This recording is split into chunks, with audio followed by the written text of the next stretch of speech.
Hello, and welcome to Caretaker Corner, where we discuss everything that has to do with taking care of elderly and disabled parents, disabled spouses, and adult disabled children. I'm CJ, and I am working on a series about stuff I've learned during caretaking. Specifically stuff I've learned during caretaking that I'm taking into account for my own retirement. So this week's subject is personal care. As a caretaker, you know that 90% of your caretaking duties is helping your loved one with their personal care, whether this be bathing, taking their medicine, eating, cooking, getting to doctor's appointments, taking care of their lawns, taking care of their maintenance, their houses, making sure their bills get paid, making sure their groceries get bought, delivered, put away, clothes and laundry get done, house gets cleaned, doctor's appointments are made, you go to doctor's appointments, finances are done every week, every month, however you currently have the plan for. I want you to think about each and every aspect of what you do for your loved one. And then I want you to think about who's going to do that for you when you're their age. And you will see why I've been doing this series. Because personal, I don't want to have to worry about this stuff. I don't know the amount of stress that my in-laws or my parents have gone through over who's going to take care of them when they got older. But I know I don't want to have to stress about that. I know that I have been ironically blessed with this insight into what will happen to all of us once we hit this age. And that we have the unique opportunity to plan and prepare for ourselves so that we can make things smoother, not only on us, but on those that are going to help us, whether they be family or individuals that we're paying to help us. So these are things that we really should be thinking about. So this one is specifically, like I said, on personal care. And some of the questions that I have asked myself is, what will I do as I am less able to care for myself? Do I want to go into a retirement home? Do I want to stay by myself and hire out those positions? Have someone come in and help me with my home. Cleaning services are all over the place now. You can have meals delivered, like through Grubhub, or you can hire somebody that can come in and cook for you. You've got all sorts of services now where you can order the meals already prepared, where you just have to pop them in the microwave. And you can get those for like all 3 meals plus snacks and all of that throughout the whole day. I don't have children, so my parents' retirement plan will not work for me because I don't have children to take care of me when I'm older. I've got myself, I've got my spouse, and then my 2 best friends. We all live together, and our retirement plan is to take care of each other, all right? And to support each other and to be there for one another. And so far, we've done a good job at that. But the simple fact is, we're all right around the same age, with Barbara being the youngest. So we're all within 6 years of one another. So there's going to come a point where it's like, are we going to be able to take care of our lawns, or are we going to have to hire that out? Are we going to be able to drive ourselves, or are we going to have to rent a car or rent a driver? will we be able to prepare our own meals? Or are we going to hire that out? At what point do we need a home health assistant to help us with health care stuff, like bathing, taking our medicine, preparing our medicine? I prepare Barbara's medicine once every 2 weeks so that she can take it for 2 weeks at a time. At what point do we need to have somebody come in and help us with that? You know, that's stuff that we all as caretakers do for our loved ones, but do you have a loved one that's going to do that for you? Or are you going to need to hire that out? So, you know, there's a lot of stuff. It's like, well, am I going to do that? Am I going to hire it out? Or am I going to look at, we've thought about retirement communities, you know, where you go in, you get the condo, and then you have the ability to use their facilities for like the cafeteria and stuff, and driving to places, and you know, the trips and all that. Or do we want to continue to live on our own in our own home, a different one than we currently have, so that it's more retirement friendly? Where do we want the home to be located? Do we want it to be located in a city where services are a lot easier? We are currently located rurally, where like we can get our groceries delivered to us, but if we want things delivered, like other stuff, it costs more because of where we're located. So do we want to stay rural, or do we want to move to a more urban setting where some services would just be easier to get?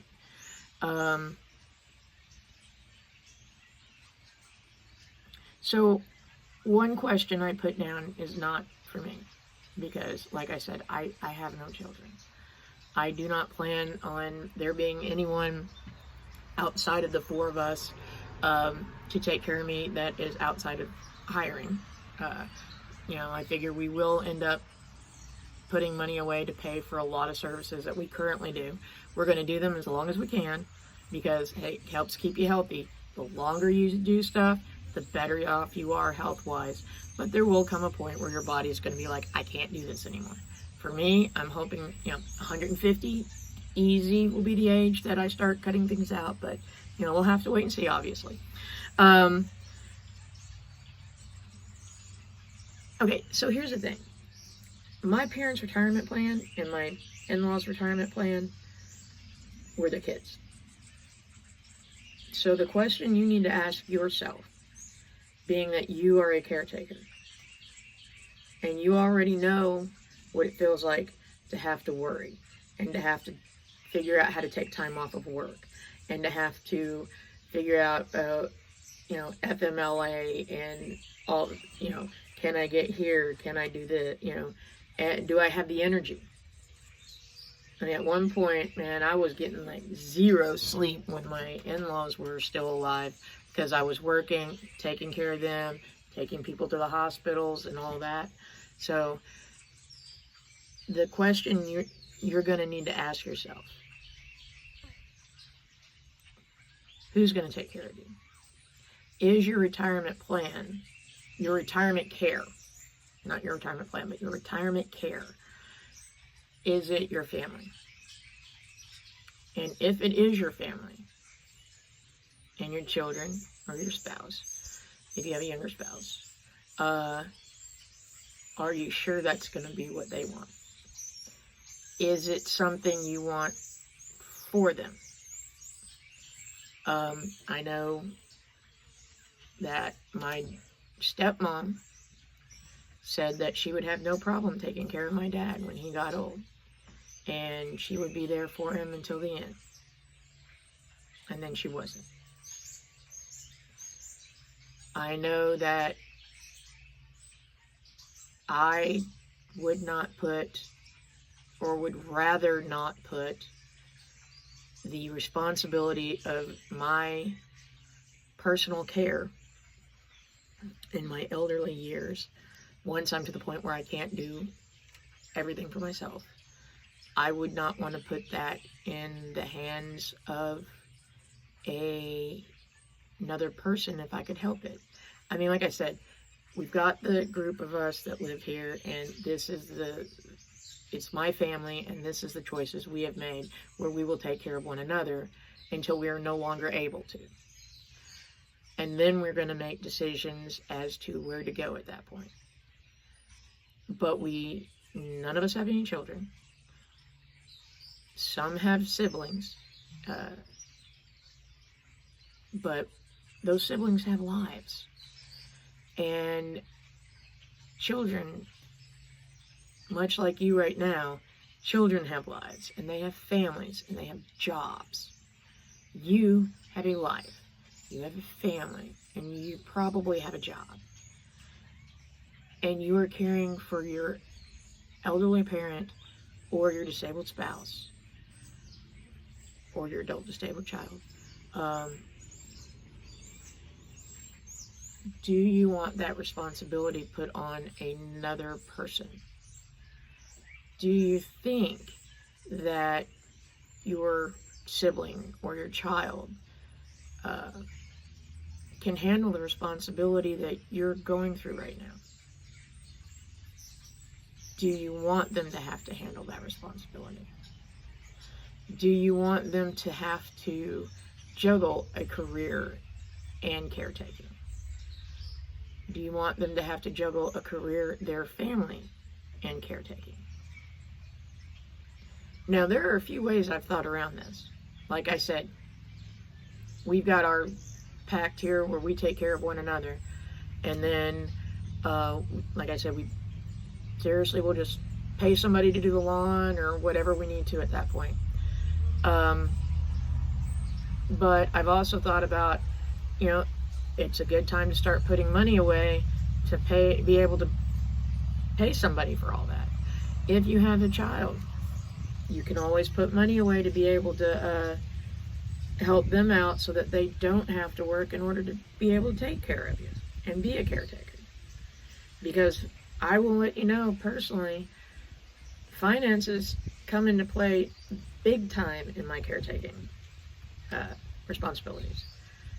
One of the reasons my best friends and I all live together is because they help me with Barbara, and they've helped me with my dad because of finances. I have to work. I have to be able to pay the bills. And all of us working together has allowed all of us to be able to do that and to still provide care for one another.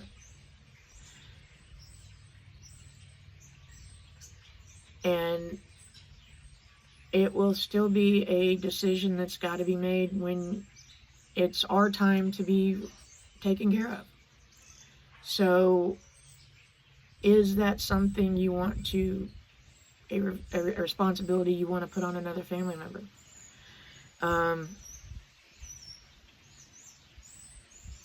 I mean, do you think, number one, your kids would be willing to? Do you think they would be capable of it? And do you think there's anything you can do in order to help out with that responsibility? I mean, knowing what you now know, how exhausting it is.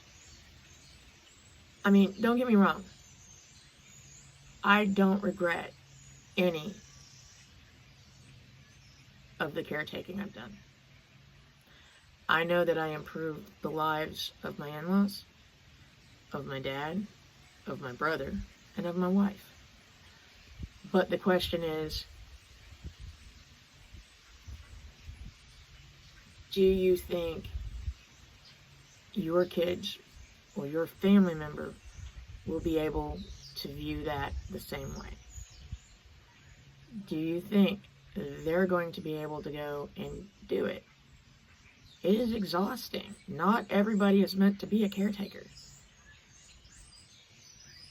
Take a look at your children and your family and see, is this something you even want to give them the responsibility of? I don't want to use the term pigeonhole, but is it something you want to, a responsibility that you want to place or force upon your child? or your grandchild. Because caretaking is, you know, when there's multi-generations around, caretaking is a multi-generational function, especially if everybody lives under one roof. And that's not even an option I even brought up for anybody, but yeah, are you going to live with your kids? Are you going to have a multi-generational house? Are they going to live with you to help with your personal care? So I know this kind of got serious real fast, but I think this is something we should all take into thought, because I know that in all the situations where I was a caretaker, it's like, oh, well, it's a necessity, it happened, and, you know, now it has to be done, you know. My in-laws were disabled as well as elderly, but they were still well within working age, but they were disabled, so they had to have care. My brother had to have care. He was 20 and in a wheelchair, you know, 22, I think, when he got in a wheelchair. And my dad, I mean, he was elderly, and his situation was just bad care. You know, he didn't take good care of himself. I'm not blaming the care of him on anyone, except he didn't take good care of himself. And it kind of was like, one moment he was good, and the next moment he was not. And, you know, he had to have that care. But we have the ability and we have the opportunity to plan for our contingencies. We have the opportunity to think this out and come up with the most optimal plan that we can to help us and to help our family. So I hope this has given you some food for thought, and I hope you can come up with that plan. And make sure you write it out. Make sure you discuss it with your family. Don't take all this on yourself and go, oh, well, this is what I will do. Discuss it with your family. Write it out. Have that plan where everybody knows where it's at. That way you never have to worry about it. All right. Have a wonderful day. Please don't forget to like, subscribe, care, or comment. And thank you all very much for joining me. Have a nice day.